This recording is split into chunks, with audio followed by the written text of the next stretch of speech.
Ladies and gentlemen, thank you for joining the January 20th Undercard Media Conference Call. Your host for today, Lou DiBella, will begin. Thanks, people, for joining us. Greetings from Blizzard in New York City. I know that Marcus, Browne, and Adam are both local right now, so they're experiencing this insanity with me, and I guess a lot of you are also. So we're going to try to warm up this blizzard afternoon and talk boxing for a little bit. Errol Spence versus Lamont Peterson, terrific fight, Saturday, January 20th, 2018 on SHOWTIME Championship Boxing, 9 p.m. Eastern Time start time, 6 p.m. Pacific Time, presented by Premier Boxing Champions, and, of course, at the beautiful Barclays Center in Brooklyn, New York. Tickets for the event are priced starting at $50, and they can be purchased at Ticketmaster.com, BarclaysCenter.com, the box office at Barclays Center, or by calling 800-745-3000. We have a terrific undercard, and we're going to talk to the principals on that undercard on this call. We're going to start with two gentlemen that are going to be in two fights that are going to start our televised evening off on Showtime Sports YouTube channel and Showtime Boxing's Facebook channel. So these two bouts will be live streamed on Showtime YouTube and Showtime Facebook. Marcus Browne, 20-0, 15 KOs of Staten Island, New York, coming over a sensational knockout of Shawnee Monahan, rated number 3 by the BC, 7 by the EBA, 6 by the IBF, 4 by the WBO. One of the rising stars at light heavyweight, making his 12th appearance at the Barclays Center, and pretty much, fighting and waiting out his chance for a huge fight and a world title fight that will be coming, I think, shortly in 2018. But first, he's got to get past the tough Francine Tutu. In Tutu, 17-1. His only loss was at the Barclays Center in a hotly contested bout with Benavides, the 168-pound champion. The fight was stopped very controversially. And Tutu is a legitimate guy and a guy that's going to try to test Marcus Browne, but in getting in the ring with Marcus Browne, he's getting in with one of the very, very best in the world. And Marcus, you want to say a couple of words? Thank you, guys. How you doing? Most importantly, I'm just honored to be able to, continue my career on the undercard. Like Robert Easter Jr., Adam, myself, and a couple other young fighters. Most importantly, I know Francie's a very tough live game guy, and we're prepared for that, and we're prepared for what he brings to the table. And come January 20th, I just can't wait to, go to work, show my skills and, continue that march towards the world title. And this is a guy that, that's definitely going to test me. He's definitely going to be there all night, and we got to convince him to not be there. And that's the plan. Thanks, Marcus. And Marcus has really been one of the cogs of the Brooklyn boxing program at Barclays Center. This will be Marcus's 12th appearance at the Barclays Center. So he's one of the fighters that's fought the most in the building, and this will be his 12th appearance in the building. The other fighter on the streamed telecast is one of the up-and-coming young heavyweights in the world. He's already got a huge fan base with Polish fans and Polish-American fans. He's got a history as a New York Golden Gloves fighter and a young fighter that's been developed in the New York area. Adam Kownacki, 16-0, 13 KOs, out of Brooklyn, born in Łomża, Poland, and he moved to Brooklyn with his family when he was 7 years old. Two-time Golden Glove champion, rated number 13 by the WBC, and his last fight he had a sensational 4-round knockout of world title challenger Arthur Spilka. That was on the same show that Marcus fought at the Nassau Coliseum. On the 20th of January, he's going to take on a tough kid, Yago Kownacki, number 15 in the IBF. Kownacki is 26-1 with 18 KOs. He's from Georgia. He also lives in Brooklyn, New York.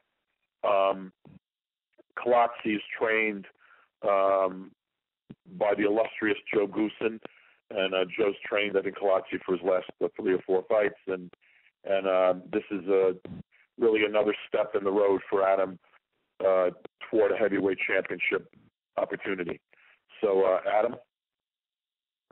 Thanks for the introduction, Lou. I can't wait to be back in the ring on January 20th. I've been training very hard. I'm ready to shine and prove that I belong with the best heavyweights in the world. And this fight will take me one step closer to being the heavyweight champion of the world. And I will prove it once again on January 20th that I'm ready to fight with these top-notch heavyweights and keep climbing up the ranks. Thank you. And moderator will open up to questions from the press. Ladies and gentlemen, if you have any questions at this time, please press star 1 on your telephone keypad. Again, if you have any questions at this time, please press star 1 on your telephone keypad. And I'm waiting for callers to join the queue.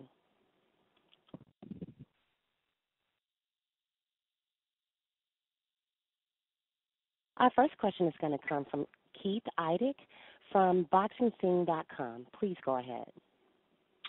Yes, my first question is for Adam. Adam, how much do you feel that your win against Spilka kind of legitimized you in being a heavyweight contender and showed people that you might be ready for a title shot? Well, I think I showed that I'm ready to shine at the biggest stage. It took a while there, 10 or 9 rounds to take Spilka out of there. It took me 4. So, that was a big statement, and I continue to build on that statement on January 20th. Obviously, Deontay Wilder fights a lot at Barclays Center. It's a place where you've also fought a lot. He's probably going to fight there on March 3rd. But how much have you thought about the possibility of somewhere down the line, maybe you challenging Deontay for the WBC title there? My goal is to be world champion. Whoever has the title, that's what I want. And if it's Dante, then it's Dante. And I also have a question for Marcus. Marcus, what do you know about your opponent specifically? Since I know you just got him secured a couple of weeks ago, but what have you been able to find out about him and what he brings to the table? He's a real scrappy guy in the category of a Sakio Beakerish kind of guy. He'll make a fight ugly if you allow him to do it.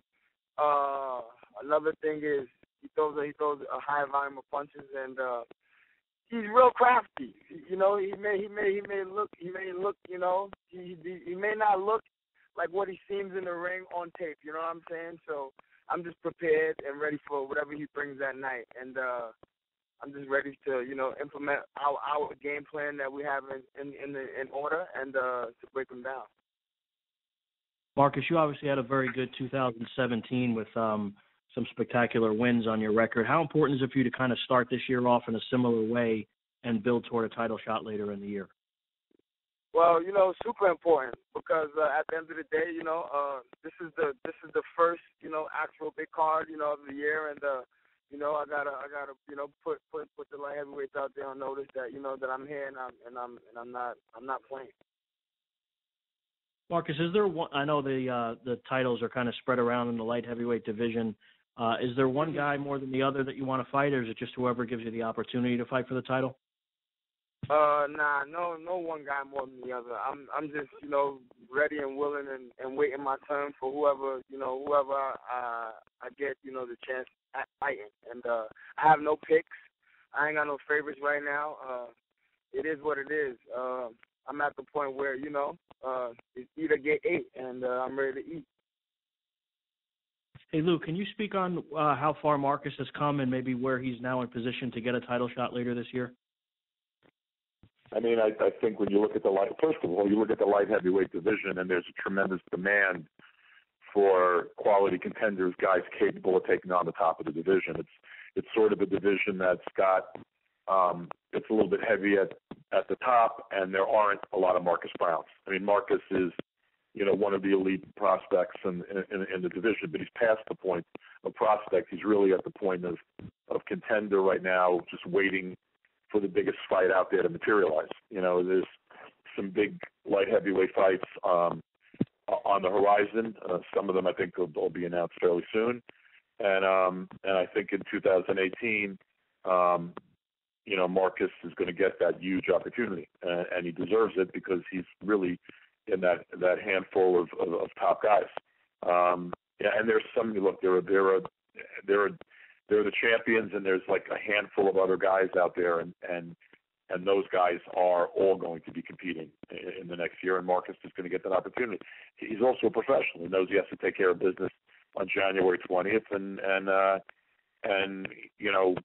Tutu, who's moving up in weight for this chance, really doesn't have anything to lose. So Marcus can't look past that. He's just got to go out there, do his thing, and he knows that a title shot is waiting for him later this year.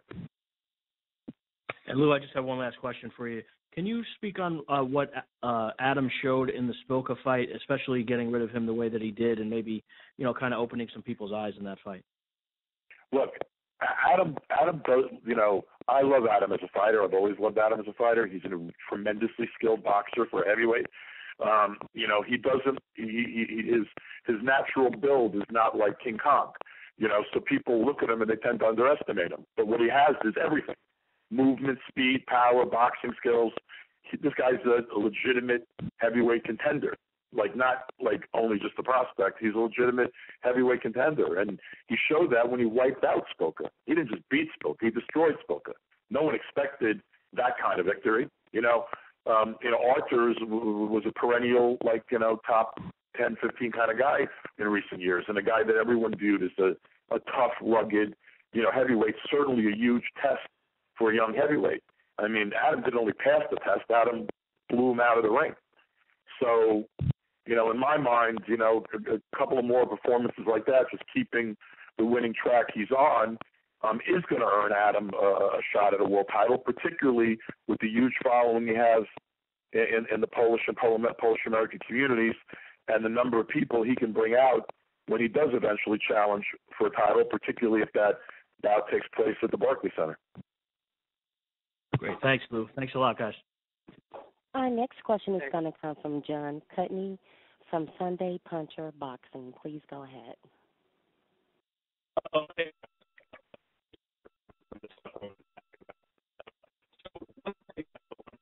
Marcus, last year you really on the cusp of. I cannot hear you at all. Mr. Cutney? You're breaking up. We can't hear the question. Okay, I'm going to go on to the next person. Yeah, I think you need to go to the next question. If that person wants to call back in on a landline, we can't hear you. Our next question is going to take it's going to be Len Satterfield from Premier Boxing Champs. Please go ahead. Hey guys, thank you. Picking up on what Lou said about Adam. Adam, you there? Yes. You said Lou said nobody expected you to do what you did to Spilka, but when we talked, you told me you said Spilka's ability to take a punch is not that good. He lacks heart. Beating him will put me in line for a title fight. If a knockout comes, that's great. But if not, then it will be 10 rounds of me beating him up. You were sure that you were going to do what you did to him? Yeah, I mean, I was positive. I told you that before it happened. I'm a man on a mission, and that mission is becoming the first Polish American heavyweight champion of the world. And no one will stop me. The other thing you did was you told me that when you hit him with the right hand and you drew blood in the fourth round, that you whispered in his ear, "Are you remembering the Deontay Wilder fight?" You said that he was shocked, his eyes got wide, and after that you pressured him and stopped him like you knew you would. There's like an element of, it seems like a killer instinct in you that no one really sees until you get into the ring. Can you talk about that? Yeah, I try to stay, as humble as I could be. Very blessed with the talent that God has given me with boxing, and I'm trying to, just maximize my potential and give my family a better life. But like you said, boxing, it's a war. It's a war zone. It's we put our lives on the line when we fight. So it's me or him, and I'm just gonna keep putting the pressure on guys and making them fold. My last question for you is, obviously Spilka and you were both from Poland. The fight was in New York, and what have you heard from the Polish community since that fight, and how much do you talked about being the first Polish champion? How much has that inspired you further? I mean, a lot of doubters turned into believers. I was in Poland a month ago, and the love I got there was ridiculous, and I really like that.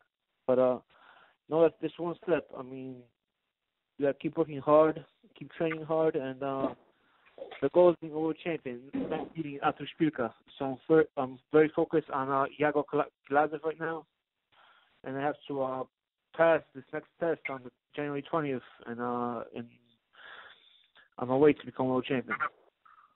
Okay. Now I got a question for Marcus. Hey, Marcus, how you doing? What up, Lam? How you, brother? I'm blessed, man. I'm doing all right. As Lou pointed out, you know, more than half of your fights have been in New York. 14. This will be your 14th time in New York. Your 12th in Barclays. You're 11-0 with 7 knockouts there. 13-0, 9 knockouts in New York overall. What does it mean for you to fight in your home state? At this point, man, especially, you know, being an Olympian and just being an amateur who fought in, you know, different countries, the earth is my turf. So, you know, I don't really look into it as, you know, it's, you know, it's, of course, you know, it's cool to fight in New York, and it's, you know, and it's a plus, you know, but it's annoying at the same time because, you know, people ask you for tickets and things of that nature. So I'm just at the point in my career where I'm just blessed to be to have the opportunity to fight in general, you know what I'm saying? And number one, and that's basically it for me. You know, fighting in New York is great though. It's always a great thing, you know, to come out, you know, see your people, your family, and your friends, and that thing, and things of that nature. But where I'm at in my career right now, and mentally, I really don't care where I'm fighting. Honestly, I'm just like you know, piggybacking off of Adam, like, you know, like we all are. We're all on mission. His mission is to be the first Polish heavyweight champion, and mine is to be the first world champion from where I'm from. You know what I'm saying? And we on that mission, and nothing's gonna stop that. Whether it's fighting in New York, Guam, or Dubai, it don't matter. Okay, one more last question about just fighting in Brooklyn, though. Your last fight in Brooklyn, obviously you fought in New York, the last fight against Monahan, but your last fight in Brooklyn, obviously there was some, you know, it wasn't the definitive victory that you wanted. Correct. Do you want to return to Brooklyn and be more definitive in this? I mean, obviously, Tattoo was knocked out his last time at Brooklyn, at Barclays. Correct. I definitely, you know, want to, you know, there's no pressure for me, honestly, you know. At the end of the day, you know, we got the win, and, you know, of course, you know, everybody has their opinions, and, you know, everyone's entitled to their opinion, but I'm just ready to go in there, implement our game plan, not put on a show for anybody, and, you know, be defensively sound, be smart, and take care of business, man, and just break this tough guy down. You know, this guy, you know, he doesn't come to play. You know, he comes to work, and, you know, he's a real live game guy, man. You know, he's not going to give you nothing, so you got to take it. And that's why I'm at with it, you know, mentally, physically, and spiritually at this point in my career. I don't really have nothing to prove to anybody. I'm going to just, you know, let my skills speak for themselves and not put, you know, no pressure on myself to do anything that I don't need to force no issues. But wouldn't it be nice, though, to keep that streak going? You got 2 quick knockouts against, you know, one against Monahan, but the one before that against Williams, who was talking a whole lot of, you know, smack. Wouldn't it be nice to keep that going and further make a statement, like Lou said earlier in the? Oh, of course. You know, it's always good to, you know, knock a guy out, but you know, like the late great Bernard Hopkins always told me, you know, take them how they come, because they all not gonna be that easy. You know what I'm saying? So I'm just prepared. I'm prepared for however many rounds we're scheduled to fight, 12, 10. It doesn't really matter. But you know, if a knockout comes, it comes. I'll be implementing our game plan and setting them up, and and doing what I got to do. But I'm not forcing no issues. You know what I mean? Because that's when you get caught up into lunging and being out fighting outside of yourself and trying to impress people. And I've learned that that doesn't pay, because at the end of the day, people will be like, look at you lost and this is that and the third. So I'm gonna just stay within myself and be the best Marcus Browne on January 20th. I can't wait to fight. Thank you. It's been like 6 months too long. Lem, there's one other thing to clarify. You said that Ntutu had been knocked out in his last time at Barclays Center. If you watch the fight, it was controversial, right? It was controversial. The fight was stopped in a tremendously controversial manner that caused the Showtime announcers to call it one of the strangest stoppages they'd seen. No disrespect to the winner of the fight, but I would say if Marcus was able to knock out Ntutu on January 20th, he'd be the first person who ever did that. That point well made. Thank you, Lou. Okay. Our next question is going to come from John Cutney from the Sunday Puncher Boxing. Please go ahead. Oh, hi. I hope my connection is better now. So this is for Marcus. So you had a great 2017, as others have mentioned. You look really on the cusp of a major fight. I was just wondering quickly if you could, if the two most likely fighters you would fight, I would assume would be Adonis Stevenson and Badou Jack. Just wondering if you could give your quick thoughts on each of those fighters. Quick thoughts on each of those fighters. I'm super focused. I'm super locked in on Francie and Tutu at this point. And but I'm a fighter at heart, so I don't see no special effects in either of those guys. I mean, Adonis is super strong. Badou's a workhorse. He comes and he works, but I don't see any of them beating me personally. And that's as far as that goes at this point right now. You know what I'm saying? Speak to me after January 20th, then we'll talk about it more. And we can elaborate on it more. But at this point, I'm focused on Francie, but those guys are definitely in my sights. And I don't really see nothing crazy.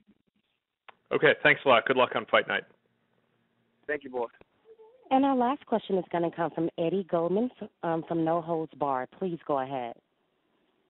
Thank you very much. I have a question for Adam.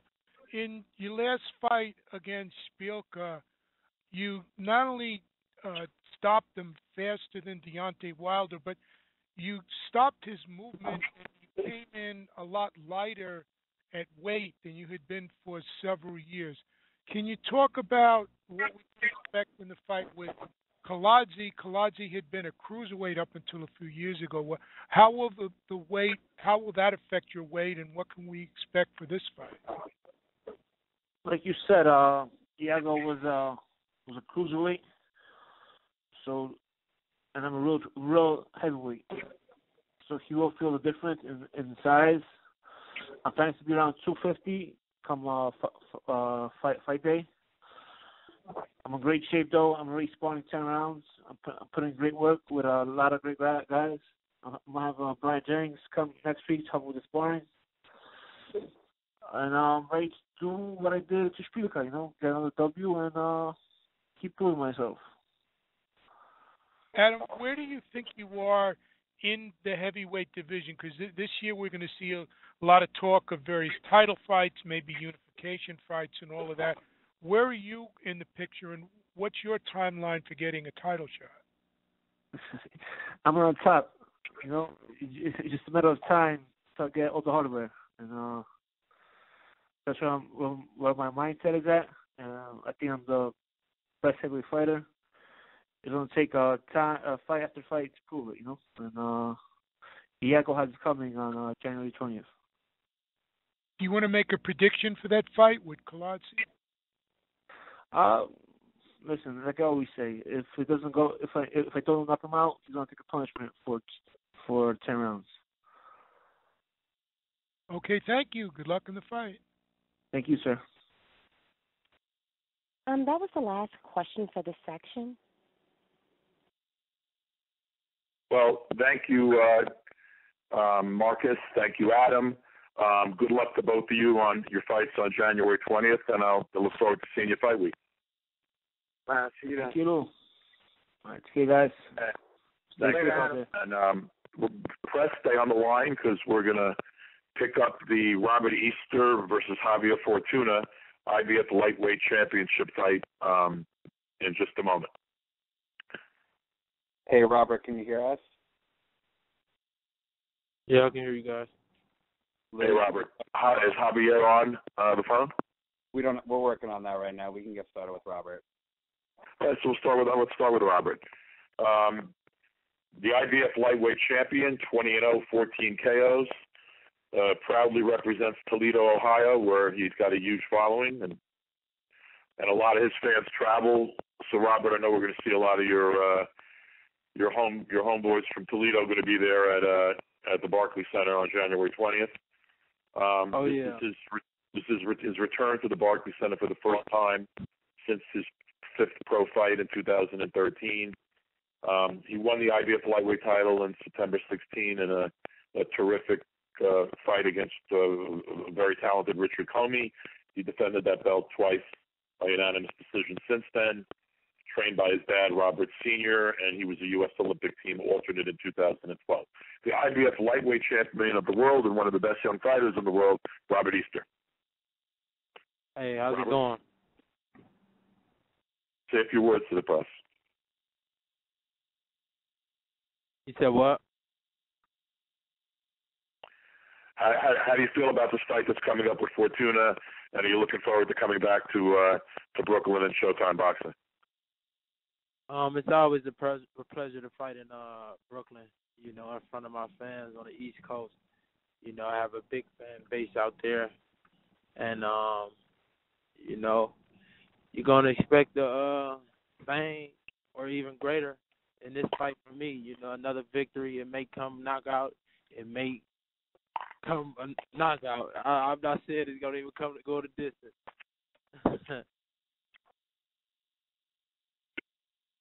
All right, and we'll open up, since we don't have Javier yet. I don't think he's on the phone yet. Let's open up with questions for Robert, and when Javier joins us, we'll mix him into this call. Moderators could open up for any questions for Robert Easter. Ladies and gentlemen, if you have any questions at this time, please press star 1 on your telephone keypad. Again, if you have any questions at this time, please press star 1 on your telephone keypad. And our first question is going to come from Dan Raphael from ESPN. Please go ahead. Thank you very much. Hello, everybody. Hello, Robert. What's going on, Dan? Not too much. Happy New Year to you. I wanted to start with this question. There's been a lot of conversation among the boxing fans and media about some of the other guys in your weight class, most notably the WBC champion Mikey Garcia, who's going to have his next fight at junior welterweight, and Jorge Linares, who's got the WBA title, who's going to be fighting on January 27th. And I don't hear a lot of people talk too much about Robert Easter. And I wonder if you feel at all like you are maybe, and I'm not sure why, but maybe a little bit of the forgotten man in the weight class, even though you're a champion also, you're undefeated, and you've been, performing at a top level for the last, couple of years. Do you feel like you are a little bit of the forgotten guy in your weight division, and you want to wake people up to the fact that you shouldn't be? I wouldn't actually say I'm the forgotten guy. I'm just the guy they don't want to fight. Of course, they when you hear these interviews, these guys talking, they always bring up everybody else's name except for mine. And you cannot forget about me. I'm the tallest in the weight class, maybe the fastest, and probably one of the strongest. So, of course, they're not going to mention my name because they don't want to fight me. I've been calling these guys out. I know they see that. So how can they not acknowledge that? Shout out to Jorge and Mikey. They're doing their thing. They winning these fights like champions supposed to. But it's time, we unify these titles like I've been trying to do. Now, there was some discussion, I think, before Mikey Garcia signed for the fight with Lipinets, to fight at 140, that there was a decent chance that perhaps that his first fight of the year would be against you in a unification fight. Can you tell me from your side of things how serious that was and what that was about? I wanted to fight. It was serious on my side. I wanted to fight. I don't care where at, how much, none of that. I wanted to fight. Was any offer made to you? I heard, you know, at first it was I didn't produce enough fans, or the fight didn't make sense, which that didn't make sense, and some other excuses the guy came up with. But like I said, I was ready to fight whenever, whatever, and how much. It didn't even matter. Did you get an offer for that fight? We didn't actually get an offer. Didn't get that far, is what you're saying? Is that what you're saying? Yeah. I mean, I guess they made an offer towards him. You know, like I said, I didn't really care. Okay, now you're fighting Fortuna, who, you know, is not a bad fighter by any stretch. He only got the one loss, but, you know, he's smaller. You're going to have a huge height advantage like you have against most opponents. You're 5'11". I believe he's about 5'6". Yeah. Loss was at 130 to a Jason Sosa, who I don't think is necessarily close to your level. Do you feel like you're just a huge favorite in this fight against him, smaller guy? Yeah, but that, you know, I'm taller than most of my opponents. You know, that's nothing new. Of course, I'm the favorite. I'm the champion. He's a former world champion. But like you said, none of these guys haven't faced nobody with the skills of mine. So, you know, you're gonna see another boxing clinic for me in this fight, and putting a pause on somebody. Well, Javier Fortuna. What kind of statement then would you like to make in this match? I would like to make the same statement I've been making, and that's why these guys are scared to fight me. You are, as you said, a tall fighter for the weight class. I wonder, you're 26 now, so you're not old, but you're not like a baby anymore. How much longer do you think you can hold 135? I can hold it just as long as they want me to. But, you know, like I said, man, I'm trying to unify these titles and then move up after that. But until my goal is reached, I'm going to be at 135, giving these guys trouble. All right, very good, Robert. Thank you for that, and I look forward to seeing you at the fight. Appreciate it. Thank you. Lou, we have Javier on the line now. Oh, thank you. Javier, and is someone on to translate for Javier? Yes. Okay, perfect. Javier Fortuna, 33-1-1 with 23 KOs. Born in the Dominican Republic, La Romana. Now lives in Braintree, Massachusetts. Promoted by the illustrious Samson Lukowitz in Samson Boxing. He's a former two-time two-division world champion. He was a champion at featherweight and at super featherweight, and now he's moving up to lightweight to challenge Robert Easter Jr. So, translator, if you could ask Javier to say a few words, please. Si quieres empezar con una par de palabras. Buenas tardes. Good afternoon. Dios le bendiga a todos. God bless everyone. Me siento muy contento. So you feel very happy, fortunate.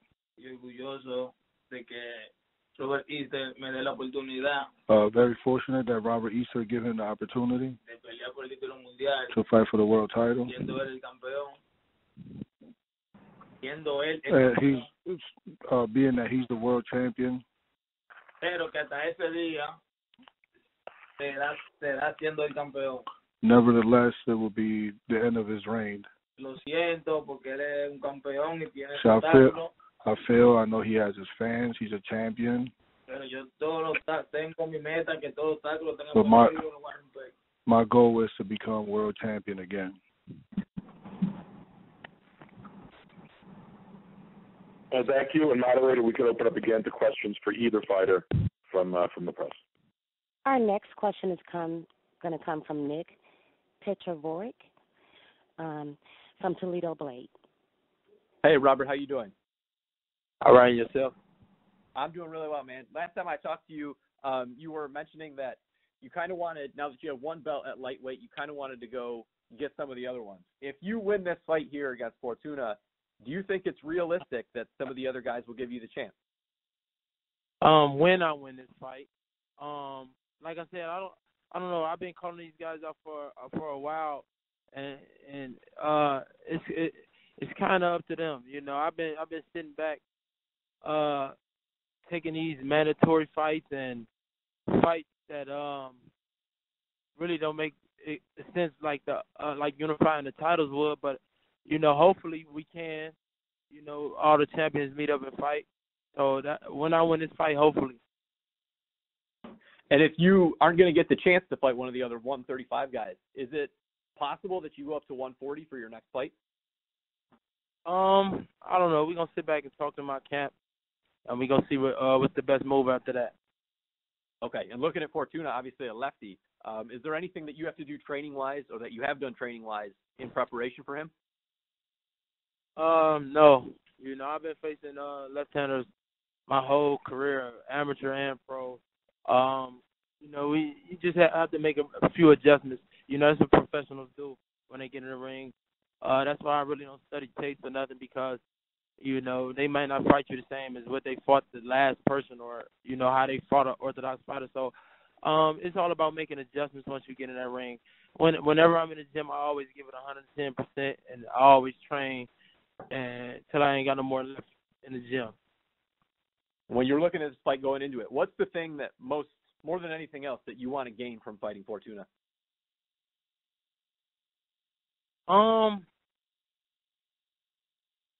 Just keep putting on like I've been putting on. You know, keep going out there making these statements, you know, showing people that, you know, I can't be beat. You know, not only him, but for these other fighters. As you can see, none of the champions, you know, are aimed my way. So obviously, I'm doing something right. Thanks, Robert. Good luck. I appreciate it. Our next question is going to come from Keith Eidig from theboxingscene.com. Please go ahead. My question is for Robert. Robert, Garcia obviously is going in a different direction for February 10th, and then says that he would like to fight Linares after that. Do you get a sense maybe that that's a fight that might not happen for you because he doesn't necessarily want it for one reason or another? I'm sensing that, you know, but if both camps can supposedly come to agreement, then we can get something popping. I mean, I'm hoping we can. You know, we can face off one day. Not only Mikey though, you know, you still have Jorge, you still have him in a way. He's still a champion as well. Are you looking at it maybe like if Garcia decides to stay at 140 pounds, that the Linares fight is a fight that you could make for your next fight, you know, assuming you win on January 20th also? Of course. It didn't matter if he stayed or if he didn't. I still wanted that fight. Like I said, I've been ready to unify these titles for so long. I've been sitting back waiting, not only on Mikey, but the other champions. With Flanagan, he had moved up. And now we have Linares. What do you think of Linares from what you've seen from him? He's a crafty fighter, fast, moves a lot, but something I haven't seen before. He's nothing special I haven't seen before. Robert, Fortuna's obviously said a lot of things over the last week or so about knocking you out, and the referee's going to have to save you and things like that. What do you make of it? Them things he posed to say. He posed to hype himself up, and he posed to hype the fight up. But he and his champ knows the truth.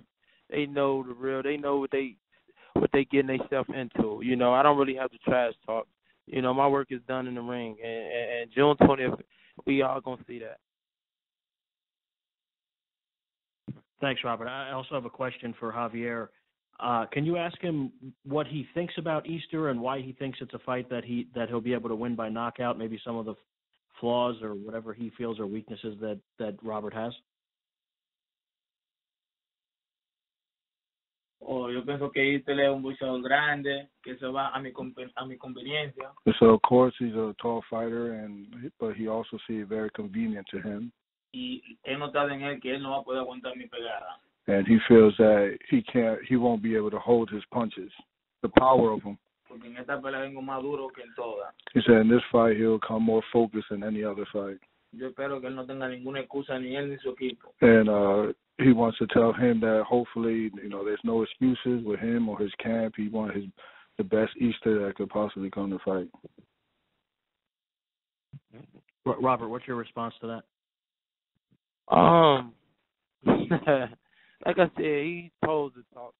He's supposed to hype himself up. Excuses. I never had made excuses in the ring. My record is perfect. I'm doing what I'm supposed to do, and I'm winning these fights. I'm like, he's trying to get where I'm at. He's trying to get another strap, which is gonna fail coming January 20th. Like I said, he's supposed to hype himself up all the talk. I don't get into none of that, and everybody has a game plan until they get hit, man. Thank you, Robert. I just have one last question for Javier. He's viewed as an underdog in this fight. Can you ask him how much that's motivated him? And, he's viewed as the guy kind of, moving up to Robert's weight class and an underdog. Sí, eso me motiva mucho más. That does motivate me much more. A concentrarme más, como igual. And to give me the opportunity to concentrate that much more. Como igual me tuvieron a mí en la pelea de Douglas. He's been the underdog a few times. Y lo sorprendí en su misma casa. And like the Douglas fight, he's surprised everybody in his hometown. Yo había querido que esta pelea había sido en Ohio. He would have liked for this fight to be in Ohio. Había sido mucho mejor para mí. And that would have been much more better for me because I performed better under pressure. What does he think of Robert's last couple of fights? ¿Qué tú piensas de la última pelea de Robert? Si me viene así, con ese mismo boxeo. He figured he'll be a little better than that because if he comes the way he just came and the way he fought his last fight, he won't reach the 5th round. He's saying he got to reinvent himself because if he don't, he won't go 5. Thanks a lot, guys. Our next question is going to come from Nestor Gibbs from theboxingboys.com. Please go ahead. Hi, my first question is for Robert Easter. Robert, how are you doing? I'm all right. How about yourself? I'm good. Trouble. What is up, brother? I mean, Javier Fortuna is talking a lot. It's interesting. He's been talking about knockout now. His last couple of fights, he has had one TKO, but he went to a few decisions. So do you think that it's just hyping the fight, or do you feel he has the power to knock you out? Of course, they just hyping the fight. He has had power in the lower weight classes, but like I said, all that shit go out the window once you get hit. Once he get hit by what I'm bringing, then all that what they talking is gonna go out the window. He hasn't faced nobody with the skills I have. He's been knocked out for one. He's telling me I gotta reinvent myself. He has to reinvent himself. That's why he's trying to become a champion again, as he says. You know what I'm saying? I'm already a champion. I'm already in the shoes he want to be in. Like I said, I'm not really gonna talk. All that what they talking about now. We gonna January 20th. We gonna put the gloves on, and you know what I'm saying. We gonna get in that ring, and I'm gonna come out victorious, like I've been doing. You know what I'm saying. All right, I wanted to address a couple of things you were mentioning earlier. A few of the other reporters, when you were speaking about the Linares fight or the Mikey fight, and kind of their excuses as to why they wouldn't take it, whether or not you didn't produce enough fans or basically popularity. Am I paraphrasing all that correct? Right. Okay. Now, in your hometown, you usually do well.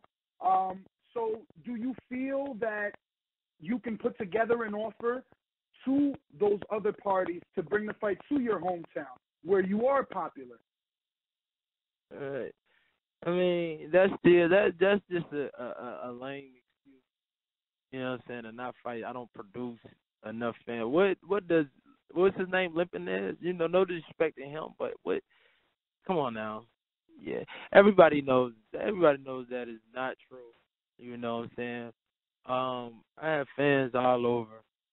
You know, my fan base is big, and like I said, man, it don't matter if we fought in a room with nobody. It shouldn't even matter if both parties is the money good and the contract's good, then we should fight. I wouldn't care about fighting in front of nobody because I know what I'm gonna do. And when it comes specifically to the Mikey Garcia fight, is there maybe something personal there because of your promotion/affiliation with About Billions and Browne having that last fight with Mikey? What is it that you've seen or seen that you feel that you can do better than your big bro? This has nothing to do with AB. You know, this has everything to do with Mikey being a champion at 135 and Jorge Linares being a champion at 135 and I'm being a champion at 135. It's time to unify. Like, what don't make sense about that? You know, so it has nothing to do with my big bro AB. You know, like I said, man, if I was that much an easy fight, you know, the fight would have been made. You know, off the offer they gave Mikey, it would have been made, and you know, it just didn't make sense. All these excuses, you know, I don't make no excuses. I'm coming to fight, and they know that. Well, Robert, I want to thank you, and can't wait for fight night. I got some for Fortuna, obviously.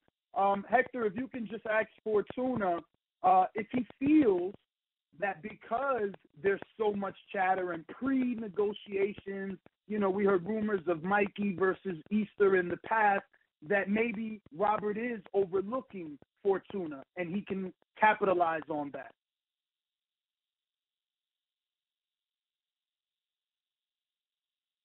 Hector, Bermuda?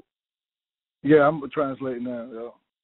No, la pelea que va ahora con Dios por delante, Garcia Fortuna. He said he's just trying to get in position to fight Garcia. Este 20 de enero hay historia en el museo and then en this República Dominicana. January 20th, there will be history made in Dominican Republic. Sobre lo que dijo Easter, de que a mí me han noqueado. And because for what Easter said about his knockout, he's careful. He's careful of that. Ahora que se cuide que nunca le han hecho eso.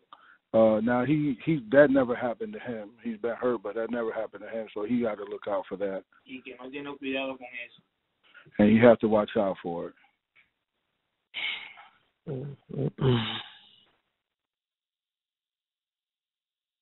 And that was the last question for this, correct? Well, I had one more. I'm sorry, I had myself muted. Robert Easter also brought up the fact that Javier Fortuna was moving up in weight, but he actually started at 135. So can he just express to us how comfortable he's going to feel at 135? Sí, yo me voy a sentir super bien. I'm going to be super good at 135. Because I'm real close to weight, and he's made that weight a few times already. In this last couple of fights. My last one is, does he feel stronger? Because he's mentioning a lot, like other reporters said, a lot about knocking out Easter. He said it here already. And it's not like he doesn't have knockout power, but he's not known as a knockout puncher. So does he feel anything different coming into this fight? ¿Tú te sientes más fuerte yendo para esta pelea de la última pelea? Sí, me siento mucho más fuerte y mejor preparado. He said, I feel a lot stronger and a lot more prepared for this fight. Well, all right. Thank you for answering the questions, and I hope you have the opportunity to make history, like you said, on January 20th. Gracias por contestar. Gracias. Muchas gracias a ustedes. And our next question is going to come from John Cutney from the Sunday Puncher Boxing. Please go ahead. Hey, how's it going? This is for Robert. So you fought your last 2 fights in Toledo, and you had really great crowds. Even before that, when you fought Richard Comey in Pennsylvania, you had a lot of fans come in from your hometown. Just wondering if you can talk about your connection to your fans in Toledo, and if you expect a good turnout at the Barclays Center. My connection to my hometown fans and my fans all over.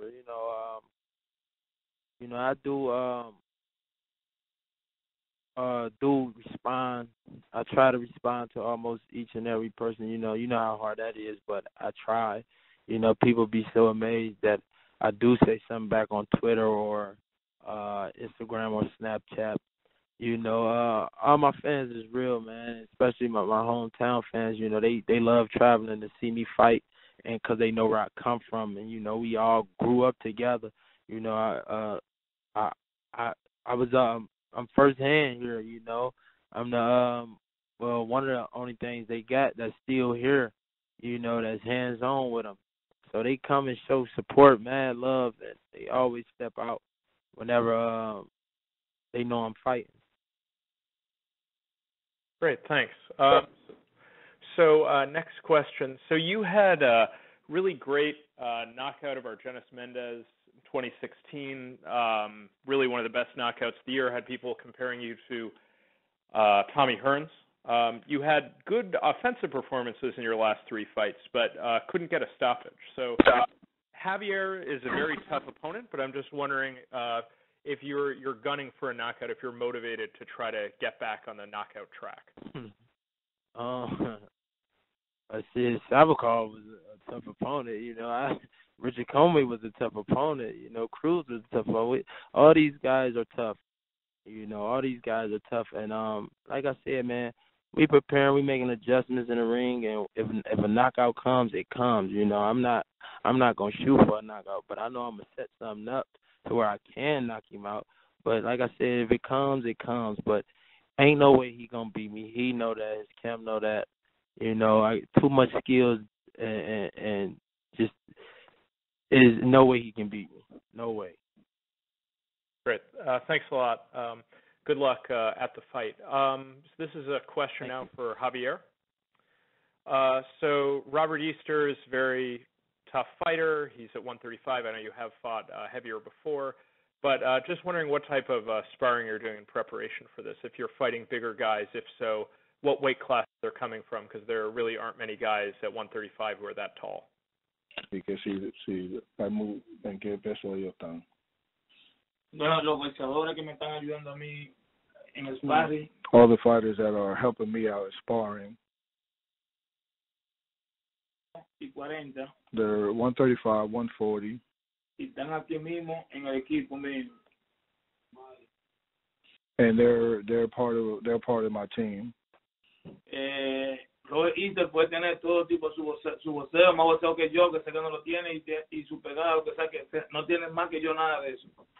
He said, you understand what Robert's saying, that he's more skillful, but he could have more skill, he could have whatever he thinks he has. He's not going to have my will to win. Pero ante uno solamente habla y demuestra arriba del ring el 20 de enero. He said, but the only way I can demonstrate it is in the ring. And I think that's right, and we're going to get the answer in the ring when champion Robert Easter takes on a challenge of Javier Fortuna. I think we've done enough talking for a snowy. Yeah, thanks a lot, guys. Thursday afternoon. Thanks everybody for joining us. Robert, thank you. Thank you, Javier. We'll see you both. We'll see you both fight week. And thanks everybody in the press. Once again, tickets are on sale. Barclays Center box office, Ticketmaster.com, BarclaysCenter.com. We hope everybody joins us at the Barclays Center on January 20th for a great night of boxing. presented by Premier Boxing Champions. And if they can't be there, Showtime Championship Boxing, starting at 9 p.m. with the earlier bouts featuring Marcus Browne and Adam Kownacki to take place on Showtime's Facebook page, stream, and Showtime's YouTube channel. So I look forward to seeing everybody fight week and brave the storm. This completes your conference call, ladies and gentlemen. You now disconnect and have a great day.